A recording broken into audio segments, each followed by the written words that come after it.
नमस्कार, मैं हूं पंडित संतोष कुमार भारद्वाज, नोएडा का रहने वाला, रिटायर्ड प्रिंसिपल। आज मैं आपके सामने लोकसभा के चुनाव परिणामों की समीक्षा कर रहा हूं। मैंने YouTube पर अनेक लोगों को समीक्षा करते देखा, टीवी पर वार्तालाप करते देखा। हर कोई अपनी बात कहता है, मैं भी अपनी बात कह रहा हूँ। कालिदास जी जिस पेड़ की शाखा पर बैठे हुए थे वो उसूक काट रहे थे। अब इस देश में मोदी सरकार, भाजपा सरकार, इसको बनाने वाला कौन है? सवर्ण, केवल सवर्ण। और उसकी जड़ें कौन खोद रहा है 10 साल से? भाजपा। अब इस सवर्ण का मोह भंग हो चुका है। इस चुनाव परिणाम ने बता दिया। बनारस में जो वोटों की गिनती है वो आपने देख ली, 15 मंत्रियों की हार आपने देख ली। यूपी के अंदर जो 43 सीट दूसरी पार्टी को गई हैं, जिसको कोई पसंद नहीं करता उसको सीटें चली गई, वो आपने देखा। अब मैं आपसे एक बात कह रहा हूं, पहले मैंने कही आपसे, फिर कह रहा हूं, आरएसएस या बीजेपी कितना ही जोर लगा ले, वो मुसलमान और तथाकथित दलित की मनोवृत्ति को बदल नहीं सकती। ये बीजेपी को वोट देने वाले नहीं हैं, किसी भी हालत में वोट नहीं देंगे। पिछले 10 साल में विकास किसका हो रहा है? मुसलमान और तथाकथित दलित। जरा आबादी के आंकड़े देखो ना। नीतीश जी आंकड़े कर लेना चाह रहे हैं, जनगणना करना चाह रहे हैं, जरा एक बार ले तो लीजिए आप। ये क्यों कराना चाह रहे हैं जनगणना? क्योंकि इनकी आबादी लगातार बढ़ रही है। यानी विकास किसका हुआ?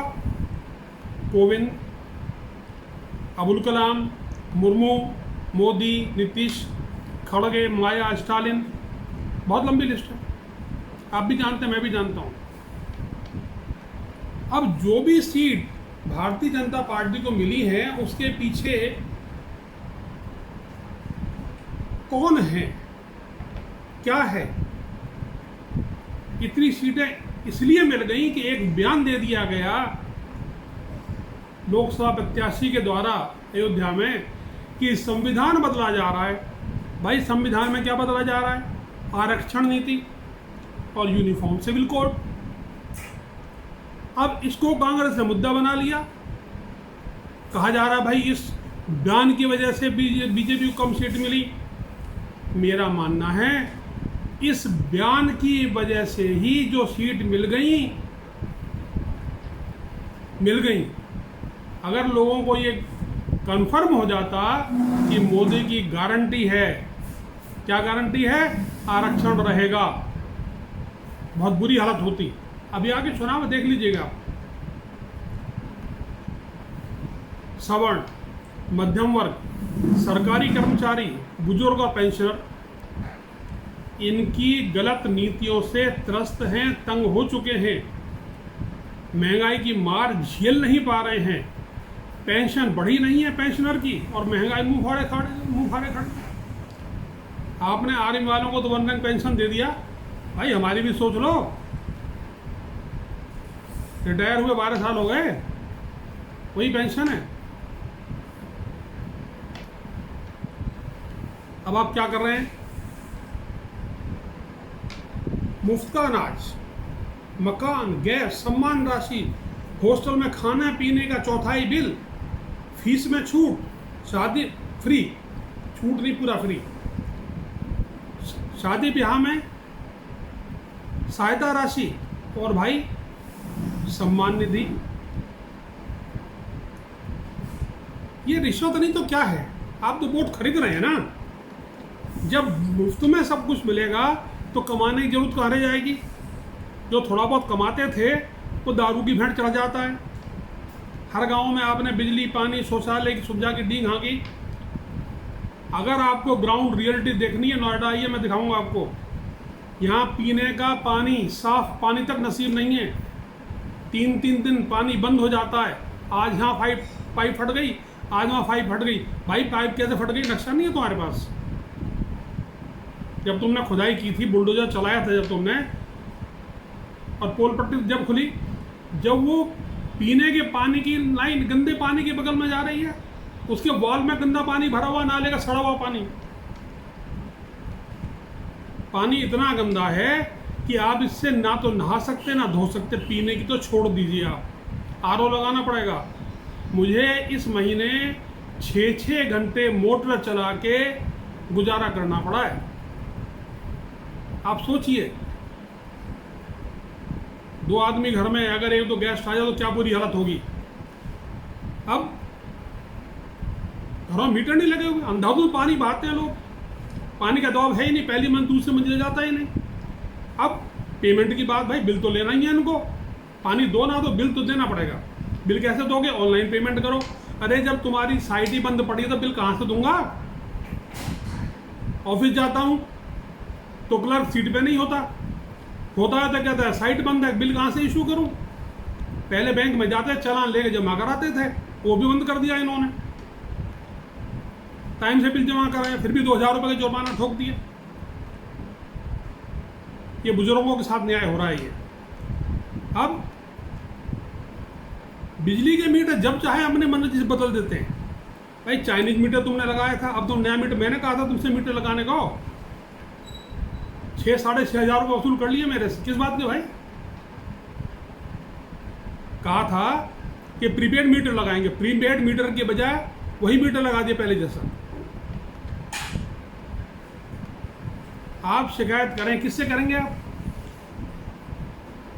ईमेल डालेंगे ना, आप अपने चीफ मिनिस्टर मिल तो सकते नहीं, क्योंकि गोरखपुर जाना पड़ेगा, बहुत लंबी लाइन लगी होगी।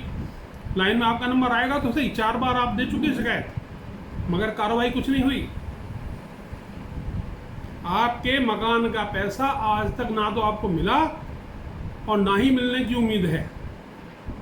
जनता दरबार लगता है, जन सुनवाई का पोर्टल बना रखा है, उसमें ढूंढता हूँ, गौतम बुद्ध नगर मिलता नहीं, मिल गया तो उसमें शिकायत करनी है पानी की, वो नहीं मिलती। जल सप्लाई की, बिजली सप्लाई की शिकायत करनी है, वो नहीं मिलती। बिजली वालों को फ़ोन करता हूँ तो 1912 नंबर बताते हैं, एक ऑनलाइन नंबर देते हैं, वहाँ शिकायत करते हैं तो कहते हैं इस नंबर पे कांटेक्ट करो। मेल करते हैं तो कहते हैं इस नंबर पे कांटेक्ट करो।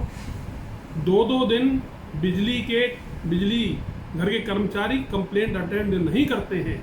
ये अभी इस महीने का तजुर्बा है। अब हम नोएडा की बात करें, पूरे हिंदुस्तान की बात कर लेते हैं। बिल्डर माफिया, करोड़ों लोगों ने मकान बुक करा रखे हैं, किसी को 20 साल हो गए, 22 साल हो गए, और कितने तो बेचारे मर गए इंतजार में कि उनको मकान मिलेगा। मैं कई लोगों के बारे में बताता हूँ जिनका डाइवोर्स इसलिए हो गया कि उनको किस्त देने के बाद भी मकान नहीं मिला, कीमत वसूल कर ली, 12-15 साल बाद भी मकान नहीं मिल रहा। अरे बिल्डर की अचल संपत्ति है, उसको बेचो, नीलाम करो, जेल तो भेजना ही पड़ेगा उसको। ये आप करोगे नहीं, सुप्रीम कोर्ट रेट सब करेगा नहीं, पार्लियामेंट्री थाने में कंप्लेंट जाके पड़ी हो रहेगी। 2019 में कंप्लेंट की, वो आगे बढ़ी नहीं। जन सुनवाई में डाला केस, सुनवाई बीटा थाने में जाकर रुक गई, दोबारा किसी में कंप्लेंट करी, उस डीएसपी का ही ट्रांसफर कर दिया जो उसको मूव कर रहा था। धन्य हो।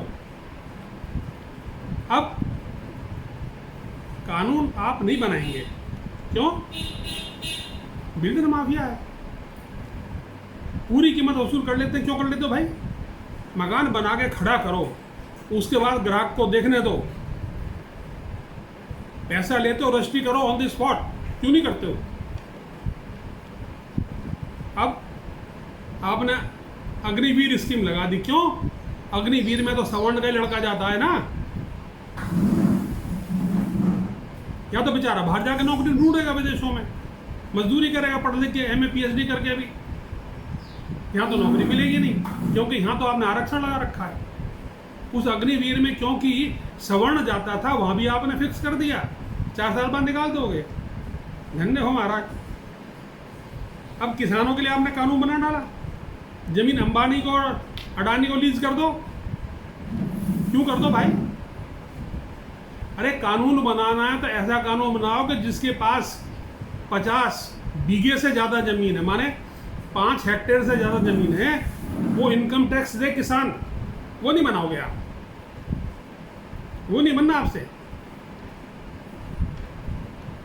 आपने क्या कहा था? स्विस बैंक को पैसा लाओगे ब्लैक मनी निकाल के, आज तक लाए? क्या कहा था? $50 लाओगे, अभी 83 रुपये से ऊपर है।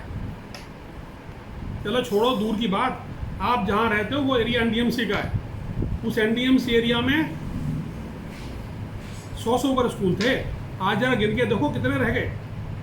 वो स्कूल कहाँ गए? क्यों बंद हो गए? उनके टीचर्स को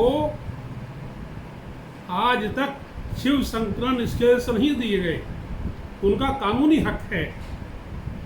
एनडीएमसी ने क्या कहा? चट्टोपाध्याय मिलता है, और मुझे आप लिख के दे रहे हो चट्टोपाध्याय का कोई और कमीशन मिलता है नहीं पे कमीशन के अलावा, फिर भी आप कार्रवाई करके नहीं राजी। क्यों? आपने मुझको लिख के दे दिया कि कोर्ट में केस है। What is court case? Supreme court ने कहा है कि रिटायर्ड एम्प्लॉय को, पेंशनर को आप परेशान नहीं करोगे। But what? आप ना मेरी सुनते हो ना किसी और की सुनते हो। एक बहुत अच्छी कंपनी थी हियर, हिंदुस्तान पेपर कॉर्पोरेशन, बंद कर दी। उसके कर्मचारियों आज तक ना तो पेंशन मिली, ना उनके वेतन भत्ते मिले। कहाँ गया पीएफ उनका बेचारों का? न्यायालय में कॉलेज में आज तक बरकरार है। यानी किसी और व्यक्ति का बच्चा पढ़ के क्वालिफाई करके कंपटीशन से कोर्ट में जज नहीं बन सकता। लाखों मुकदमे लंबित पड़े, सप्ताही हफ्ते में सुनवाई एक हफ्ते पूरी क्यों नहीं कर लेते आप? क्यों डेट पे डेट दिए जाते हो? नकल रोकने कानून नहीं है। 50 लाख बच्चों का भविष्य खतरे में पड़ गया। अभी खाता धारक के खाते से पैसे उड़ा लिए गए, बैंक पैसा वापस नहीं देगा। अरे गलती तो बैंक की थी,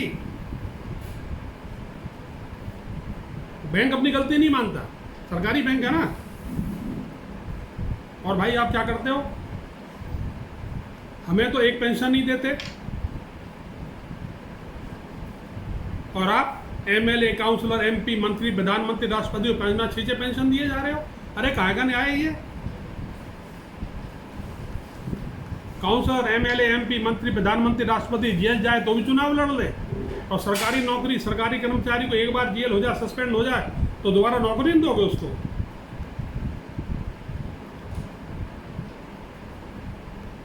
सरकारी जमीनों पे कब्जा कर रखा है लोगों ने, आप उसको हटा पाए? नहीं हटा पाए। आपने उसको बिजली दे दी, सड़क बना दी, पानी दे दिया,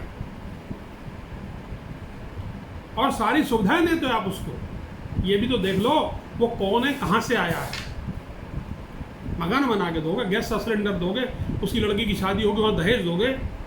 ये नहीं देखोगे कि देश की 1/3 आबादी ये भाग्य लोगों से है जिनको आपने आधार कार्ड बना के दे रखे, जो यहाँ के पासपोर्ट वीज़ा बनवाते हैं। कौन कौन है ये लोग?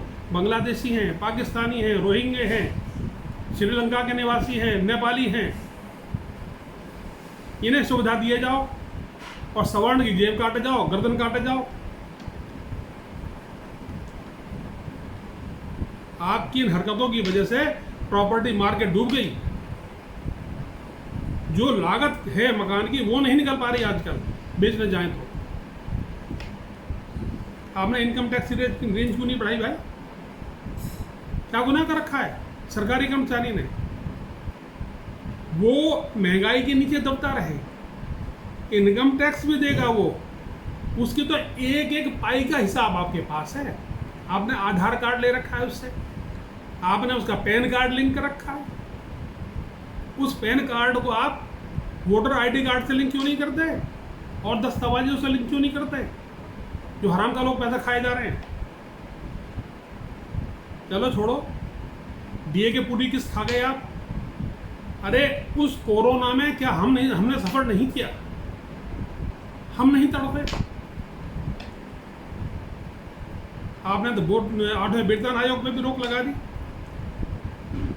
बड़ी मुश्किल से एक कार ली थी, वेल मेंटेन्ड, माइलेज आज भी नई कार से बेटर देती है, 0 पॉल्यूशन है, वो सड़क पे नहीं आ सकती। क्यों? 15 साल हो गए। धन्यवाद महाराज।